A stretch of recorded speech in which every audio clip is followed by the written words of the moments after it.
છું સીમા રાવલ અને તમે જોઈ રહ્યા છો NBC ન્યૂઝ। આજે 78માં સ્વાતંત્ર્ય પર્વ નિમિત્તે માણસા નગરપાલિકા દ્વારા નવનિર્મિત તળાવ અમૃત સરોવરમાં ડ્રોન દ્વારા ધ્વજ હવામાં લહેરાવવામાં આવ્યો હતો। આ પ્રસંગે નગરપાલિકાના ચીફ ઓફિસર, તાલુકા પંચાયત પ્રમુખ, માનનીય ધારાસભ્ય શ્રી અને માણસા નગરવાસીઓ હાજર રહ્યા હતા।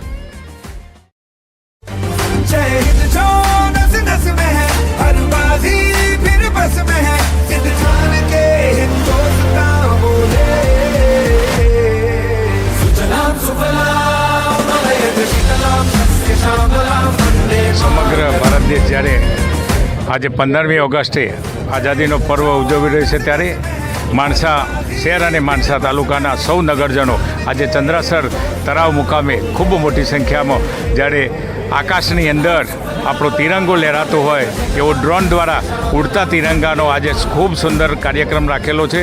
અને આજે જ્યારે ધ્વજવંદનનો કાર્યક્રમ પણ આ કરે તો 140 કરોડ આજે છીએ 140 કરોડ ભેગા થઈને દેશને ખૂબ નવું ભારત ના બનાવી શકીએ અને વિકસિત ભારત ના બનાવી શકીએ। એટલે દરેક આજે જે મેસેજ છે દરેક ઝીલી લે અને પોતે સ્વયં પોતાની ફરજ સમજી આ દેશના વિકાસની અંદર પોતાનો ફાળો આપે અને ફરીથી શહીદોને અને વીરોને વંદન કરી અને ભારત માતા કી જય, વંદે માતરમ, જય જય ગરવી ગુજરાત।